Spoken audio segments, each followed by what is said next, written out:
Imam Mahdi ini benar-benar tersembunyi dan bersembunyi. Dia tidak mau popularitas, bahkan dia tidak memperkenalkan dirinya bahwa dia adalah keturunan Sayyidina Muhammad Rasulullah SAW. Betul-betul nggak mau keterkenalan sedikit pun. Tapi dia soleh, sangat taat, rajin ibadah, akhlaknya agung sekali. Siapapun yang dekat dengannya akan tahu kalau ini adalah salah satu di antara waliullah. Tapi fisiknya sederhana, bukan fisik seorang atletis, ya. Kemudian ternyata qadarullah, keberadaan beliau akhirnya terendus oleh penguasa dari negeri Suriah sekarang. Rasul mengatakan penguasa saat itu adalah dari kabilah Sufyani. Maka dikirimlah pasukan khusus untuk menangkap figur yang ke depan akan menjadi Imam Mahdi ini, buat dibunuh lebih dulu. Sebaik tahu dirinya dikejar, ulama-ulama yang bersama dengan Muhammad bin Abdullah calon Al-Mahdi ini langsung berbisik, engkau ditarget, pasukan bergerak sekarang untuk menangkapmu. Muhammad bin Abdullah sang calon Al-Mahdi langsung lari, persis seperti kisah Nabi Musa setelah Nabi Musa membunuh salah seorang daripada kaum Fir'aun. Maka ada orang terdekat, larilah, pasukan Fir'aun mengejarmu, memburumu untuk membunuhmu. Maka Musa pun lari. Al-Mahdi tanpa membunuh, tapi memang sudah ditarget, ya. Langsung dia dengan bantuan para alim ulama tempatan kota Madinah lari ke Mekah. Ketika Imam Mahdi atau Muhammad bin Abdullah sudah lari, kita sebut MBA aja dulu ya, MBA, Muhammad bin Abdullah. Nanti baru kita sebut Al-Mahdi setelah dia dibaiat. Jadi ketika MBA sedang proses perjalanan ke Mekah, pasukan Sufyani yang sudah mengejar masuk Madinah. Diobrak-abriknya Madinah Al-Munawwarah. Semua pintu rumah digedornya, dihancurkan. Semua orang diseret ke alun-alun, dipaksa ngaku. Ada nggak lihat orang ini? Diperlihatkan fotonya. Di mana beliau sekarang? Para ulama disiksa, ngaku kalian. Di mana orang ini? Mau dibunuh. Ada akhirnya yang tak tahan kena siksa, akhirnya menyampaikan dia sudah keluar dari Madinah. Kemana? Menuju ke Mekah. Pasukan ini pun mengejar.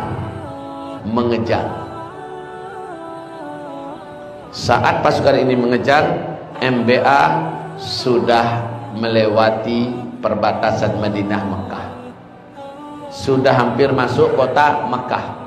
Pasukan yang mengejar sudah sampai di Al-Baidah, persis seperti Fir'aun mengejar Nabi Musa. Imam MBA ini enggak sendirian, dia didampingi oleh beberapa orang-orang dekatnya, ya. Mereka sudah mau masuk lagi ke Masjidil Haram, sementara yang ngejar sudah sampai di Al-Baidah. Apa itu Al-Baidah? Sebuah kota kecil. Di situ lengkap, ada musola, ada rumah-rumah penduduk, ada warung-warung, toko-toko, ada terminal pemberhentian mobil dan sebagainya. Terjadi gempa, terbelahlah kota Al-Baidah. Satu kota itu masuk ke dalam perut bumi.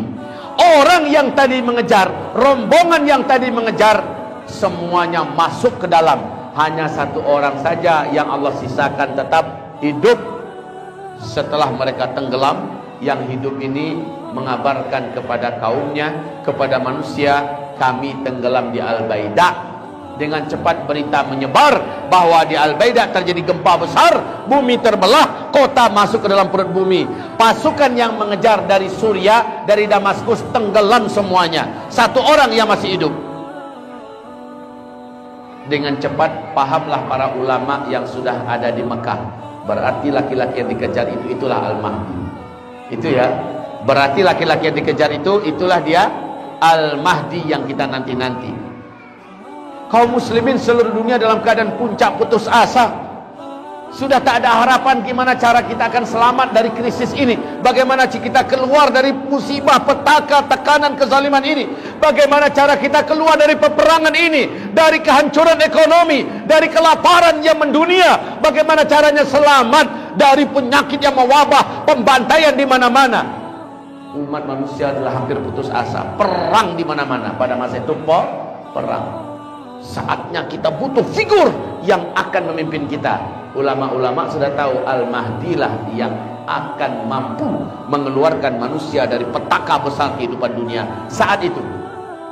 Maka mendengar berita bahwa ada pasukan yang mengejar dari Suriah dan pasukan itu tenggelam di Al-Baida, dengan cepat para ulama yang nggak sengaja udah ada di Mekah, nggak ada janjian mereka sudah ada di Mekah, pahamlah mereka laki-laki yang dikejar itulah di Al-Mahdi. Syaratnya ada pasukan yang mengejarnya dari Suriah, lalu pasukan itu tenggelam di Al-Baida, berarti laki-laki yang kejar adalah Al-Mahdi. Allahu Akbar.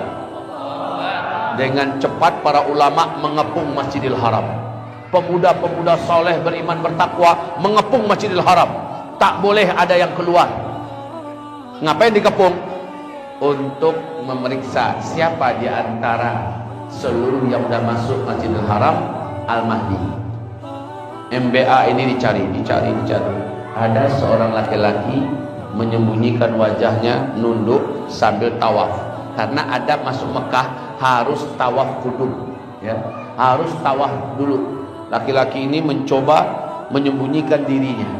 Dia pun paham bahwa dirinya akan dijadikan Imam Mahdi, sementara dia nggak mau dan nggak siap. Betul-betul nggak ada sedikit pun, ya, keinginannya. Dia bersembunyi keliling tawaf. Orang-orang yang mengintainya perhatikan, agak mirip nih ciri-cirinya. Ini dia mungkin orangnya, kurus.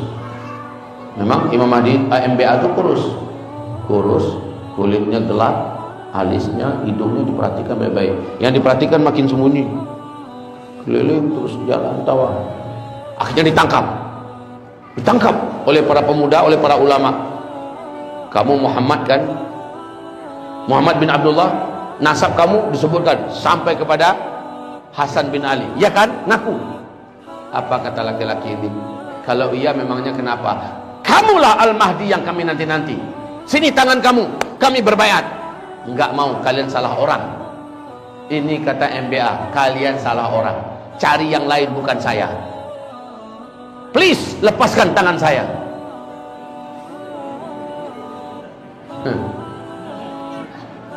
Apa kata para ulama? Tidak, engkau tidak bisa memungkiri.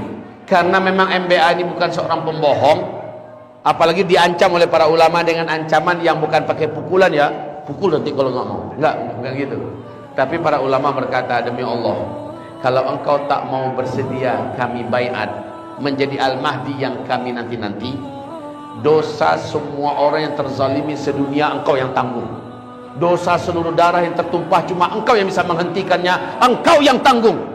Dosa semua orang kelaparan dan mati kelaparan sedunia, hanya engkau yang bisa merubah keadaannya dengan izin Allah sesuai janji Rasulullah. Jika engkau tak mau kami baiat, engkau yang menanggung semuanya. Mendengarkan itu menggigillah beliau. Sudahlah, awak kurus tambah kurus nampak. Kemudian apa katanya? Lepaskan tangan kalian, biarkan saya satu malam ini memohon kepada Allah petunjuk. Ya, dia tidak menampik karena ciri-ciri itu lengkap, nasabnya juga benar, ya, ciri-ciri lengkap. Apalagi dia ngomong ada gagap-gagapnya, pas dah. Kalau ada yang gagap sekarang dia bilang ini calon Mahdi, enggak ya. Ya, atau ada ciri-ciri mirip fisiknya sedikit langsung bilang calon Mahdi, enggak. Kalau rambutnya memang hitam, ikal, tebal, ya, cantik rambutnya. Baik. Kemudian hadirin yang saya cintai, biarkan saya satu malam ini bermunajat kepada Allah. Jadi kisahnya agak mirip dengan Nabi Musa nih. Dalam satu malam itu Imam Mahdi di-upgrade oleh Allah Subhanahu wa taala. MBA menjadi Al-Mahdi. Caranya gimana? MBA ini memang nggak ngerti masalah politik, nggak ngerti masalah perang, nggak ngerti masalah ekonomi, masalah pemerintahan, kepemimpinan, masalah kesehatan, masalah menghentikan semua kekacauan, masalah damai, masalah nggak ngerti sama sekali. Tapi bagi Allah kun fayakun, dalam satu malam saja di-upgrade lah beliau. Bahkan beliau yang nggak ngerti kelahi, Allah berikan langsung kemampuan mahir dalam menggunakan segala macam seni bela diri. Tangan kosong, gulat, senjata, panah, pedang. Mendadak saja beliau diberi kemampuan langsung oleh Allah Subhanahu wa taala, seperti Nabi Musa. Dalam satu malam saja diangkat dia menjadi Nabi Musa, dan Allah berikan dia kekuatan. Tongkatnya bisa menjadi segala hal, ya. Telapak tangannya bisa bersinar, dan badan dan macam-macam yang diberikan oleh Allah kepada Nabi Musa. Hal yang sama terjadi kepada Muhammad bin Abdullah. Dalam satu malam Al-Mahdi di-upgrade oleh Allah. Setelah itu hatinya dikuatkan oleh Allah untuk siap memimpin dan menjadi Al-Mahdi. Beda Al-Mahdi kemarin yang dipegang gemetaran, keringat dingin dan ketakutan, dengan Al-Mahdi yang lepas salat subuh, zikir, udah beda, cara duduknya udah beda. Kemarin duduknya masih gini, sekarang duduknya udah lain. Duduknya seorang pendekar, penuh dengan keagungan, kewibawaan. Di waktu duha, dia berkata kepada para ulama, saya terima.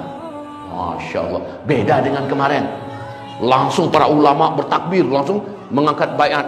Kami menyatakan baiat kepada engkau, kami siap, sami'na wa ata'na. Woi, langsung berita itu meledak. Satu Mekah yang sudah rindu menanti kedatangan Al-Mahdi berduyun-duyun berdatangan berbaiat.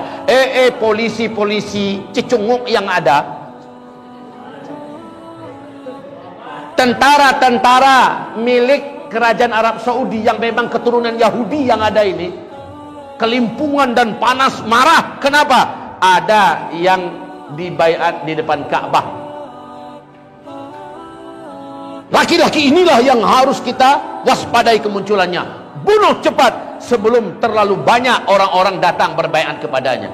Maka pasukan kerajaan Arab Saudi segera menyatukan militernya, mengepung. Tapi nggak ada cerita yang di dalam Masjidil Haram orang-orang berdatangan itu pejantan-pejantan semua, pendekar-pendekar semua, orang-orang beriman yang sudah gerah, orang-orang yang selama ini sudah dipenjarakan bertahun-tahun dalam penjara, sementara imannya meledak-ledak. Dia tahu Al-Mahdi sudah dibaiat, maka penjara pun dijebol. Masya Allah, keluarlah singa-singa langit yang berjalan di muka bumi.